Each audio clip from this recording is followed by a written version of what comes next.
Thinking of learning Python but don't know where to start? You're in the right place. In this video, we'll break it all down step by step, making it super easy to follow, so stick around.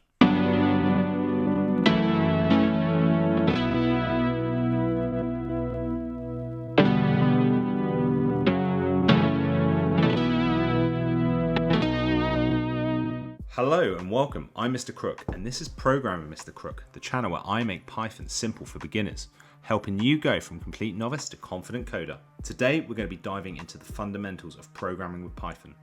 That means that we're going to be covering what Python is, how to write your very first program, and some of the key concepts. By the end of this video, you're going to have a solid understanding of variables, what they are, how they work, how to create them, how to use them, and why they're essential in programming. So what is Python? Well, Python's a high-level programming language, which means it's designed to be easy to read and write. Now, unlike other languages that might be complicated or require a lot of extra code, Python is known for being very simple, yet very, very powerful. Reasons why you should learn Python: it's very easy for beginners to learn and understand. A lot of big companies like Google, NASA, and Netflix use it, and you can use it for websites, data science, AI, and even automation. Have you ever heard of Python before today? If so, let me know in the comments where. First up, we're going to start setting up Python. Now at the moment, I'm going to be using Google Colab.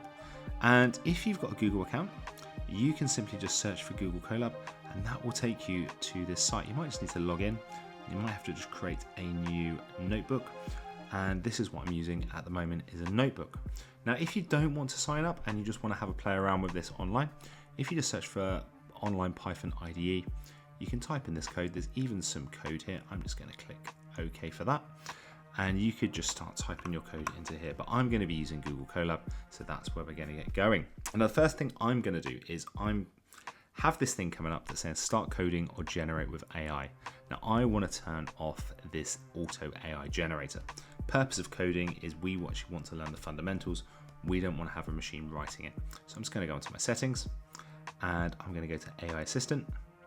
And I'm going to click off this show AI powered inline completions. So once I do that, it should hopefully get rid of that for me. I should be able to code.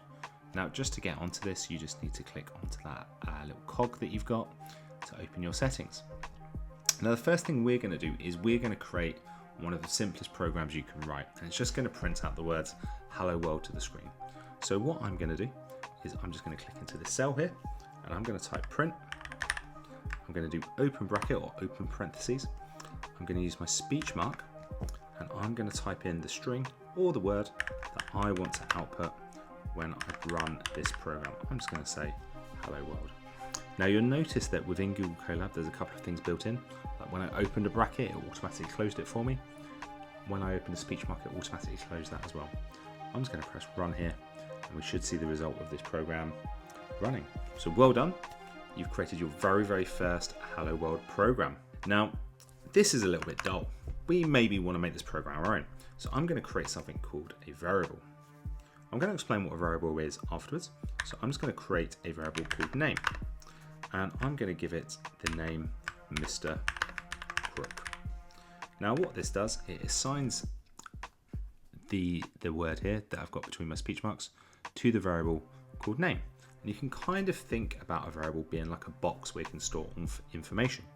So if you imagine you've got a box labeled name and we can put a value inside of it, for example, I'm putting Mr. Crook in, you might want to type your own name. And every time we use this variable called name, Python knows that we're actually looking for the value inside of it. We can even update this with different values. So I'm now going to print out, I can print out name. So it's just say Mr. Crook, but I can also do something else where I can combine some text with it. So I'm going to use my speech marks. I'm going to open them. I'm just going to say hello, and I'm going to use a comma here. And now I'm going to reference that variable called name. So anytime that we run this program, it's going to take the value which we've got stored in here, and it's going to output it just here. So let's press run, and we can see hello, Mr. Crook. Now, what if someone else is running this program? Maybe you want to show a friend or family member this. I'm going to delete this line just here, and I'm going to use an input statement. This means that when we run the program, we can prompt the user to enter in their own data. An input allows us to get some information from the user and store it in that variable. So I'm going to use this input command, and I'm also going to give the user a prompt. So I'm just going to say, please enter your name. Now when I press run, it's going to do that hello world line. It's going to ask us to enter our name. Let's go for Paul. I'm going to press enter here. It says hello Paul. So kind of interesting. Now we could also run it and we could enter any name. So maybe Mary is going to do it. Hello Mary. Now what I would like you to do is, if we just open up some extra lines here, I want you to create a variable named age, and I want you to give the user a reasonable prompt, and I also want you to then store that input that they do into a variable called age, and maybe just output it with you are this many years old. So maybe the user enters 18, you are 18 years old. So you might want to pause the video now and come back when you're ready, and I'll go through the solution. Okay, so we are going to create a variable called age. We are going to replicate what we've got above. So I'm going to say input. I'm just going to ask the user to please enter your age. So far, we've got a second variable now, and I'm now going to output this and say, I'm going to check my spelling as well. You are going to use that comma. I'm going to say age. I'm going to use another comma. I'm going to say years old. So let's run our program. We will get the first couple of lines running again because our program is going to run from top. It's going to go through all of these lines. So enter my name, Mr. Crook. Let's make sure I get my spelling correct. I'm going to press enter. And please enter your age. I'm 21. You are 21 years old. Oh, I wish. So far, we've created a program that's output something called a string, or some text we could say. We've created a variable where we've asked the user to input some data and store it there. We've then created a program where it's going to output that variable. We've created another one where we're asking the user to enter their age, and we're storing that value into our program. And we're creating another one where we're now outputting that variable of age into our code. We're going to ask the user to input some questions now, and depending on their result, we are going to try and get our program to branch. And this is one of the more creative things that we can do with Python.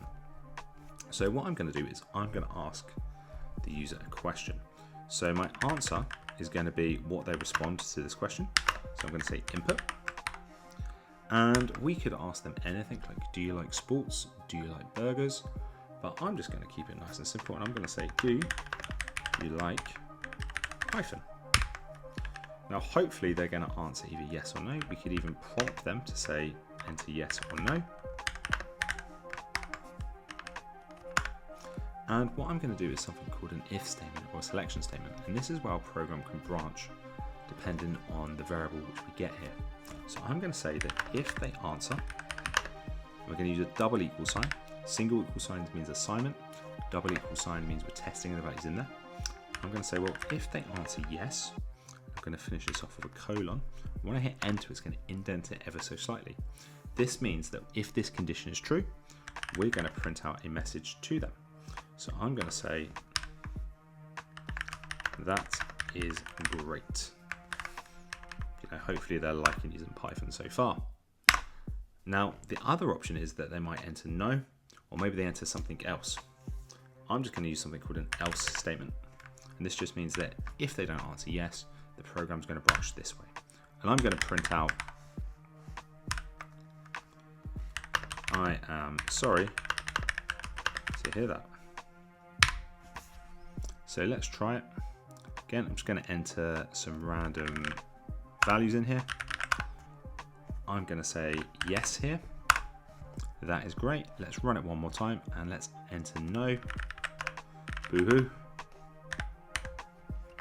Our program branches the other way. So what I would like you to do is try and write a couple more questions. Stick to just yes or no responses for now, where you're going to ask your user different questions. So it could be, do you like football?